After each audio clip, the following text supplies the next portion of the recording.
let me repeat, this is very, very important. The people who sponsor an initiative can contact the Electoral Trust and receive assistance in the drafting of an initiative.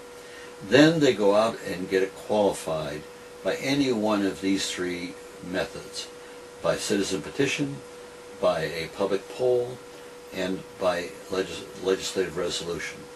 And they pay for this process. But after they get it qualified, the sponsors do not have to pay for any more of the initiative process. That is all paid for by the legislative trust, which is funded.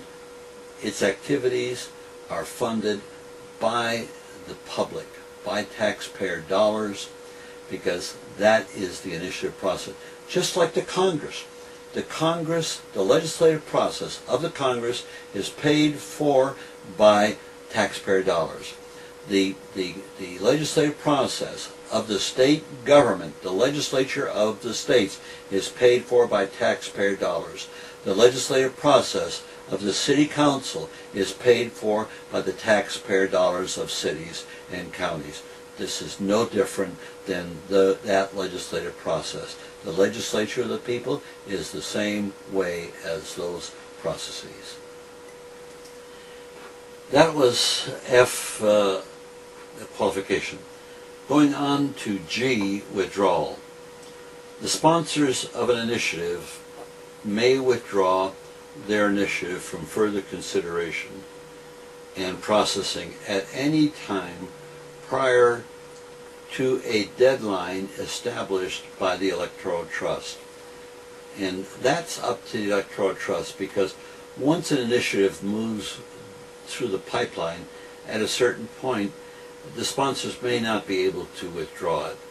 And that's up to the Electoral Trust to make that decision. H now goes to public hearing. This is very important.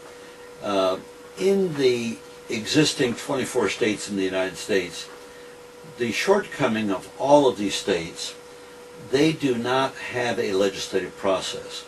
The initiatives are qualified by people throwing a lot of money at them, getting signatures, and then people vote on them. Well, that is not a legislative process, and it's very poor legislative process. All legislative bodies basically have procedures, hearings, markups, and all of that. We do the same thing. So the legislative process is what we follow with this national initiative. So one of the first things you have is a hearing. So the Electoral Trust has a body of professionals, attorneys, political scientists, specialists in the various fields, and so they have a hearing officer, much like the implementation of workmen's compensation laws, where they have hearing officers to go out and conduct hearings. So the Electoral Trust, for an initiative, will appoint a hearing officer, and we, the sponsors of an initiative, will then, with the hearing officer, conduct a hearing, and will invite, the hearing officer will invite the relevant representatives from the legislative bodies, relevant legislative bodies. It'd be the committees from the Congress in question, or the members of the City Council in question, or the state legislature, and they would participate in a hearing. And that hearing would bring forth experts, general citizens, and proponents, opponents of the initiative. And here too, they would be using the most advanced technology to do this, and they would, maybe the hearings would be done nationwide or area-wide. You name it, it's up to get the broadest representation as possible, the greatest degree of input into this initiative. And they would develop a hearing record. When the hearing is complete, then we would move to a deliberative committee.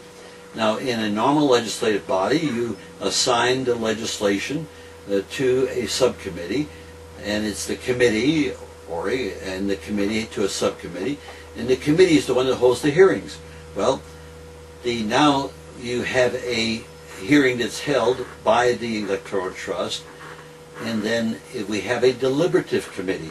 This was an idea that was picked up by a professor that was done in Germany, and so a deliberative committee, and it's somewhat similar to our jury system, where we would develop, the Electoral Trust would develop a pool of probably 10 million Americans who would be qualified.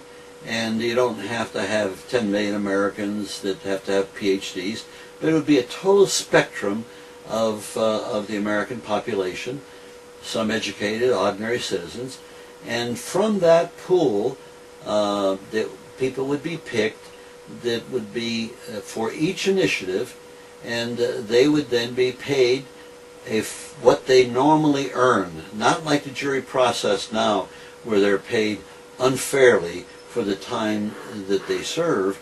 And of course people don't want to serve on juries, but if they were paid fairly, they would be inclined to serve properly, and we'd get not people that are idle and housewives.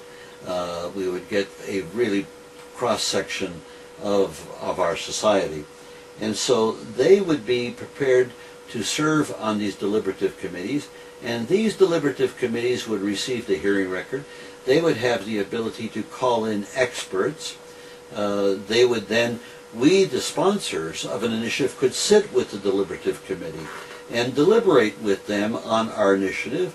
They could call in opponents, and they, by a 2/3 vote, could change, could amend our initiative.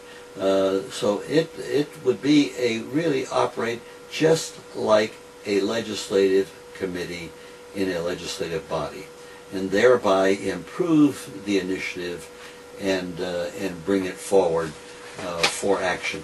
Then they would vote, and if they amend it, then it would have to be a 2/3 vote to bring it forward.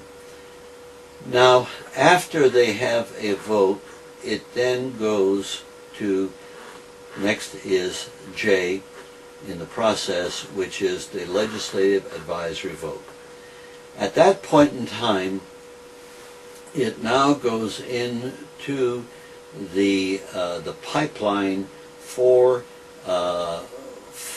when it is going to be put before the people for a scheduled vote.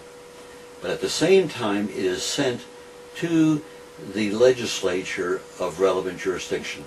If it's a federal, it goes to the Congress, and the Congress has 90 days to vote on the legislation in an advisory capacity, an up and down public vote, yeas and nays. Same thing for a state legislature, same thing for a city council or a county. They have to vote on it in a public. So this is an advisory vote, so that it helps the people, when they eventually will vote on it, to be able to say, well, I voted for Charlie there, and I trust him, and he voted this way, and I may not have the time to pay attention to this legislature, to this initiative, but I trust him, and so I'm going to vote for it, or I may not vote for it at all. Or I don't trust this guy, and he voted for it, so I may vote against it. So legislative bodies vote on cues. In fact, we live our whole lives on cues. We trust that somebody has vetted the milk we drink or the meat we eat. And so it's the same thing with legislation.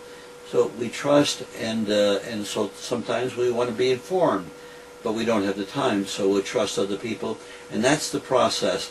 And this will be a very interesting dynamic, because we'll see representatives in government that may truly vote their intellect rather than vote the politics of what's going on in an advisory capacity. So this is a very interesting dynamic.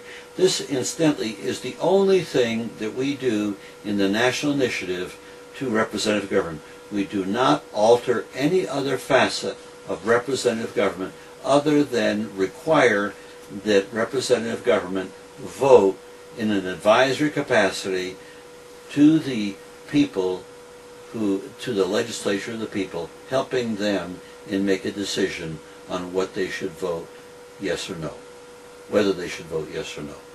The next is K, the election process.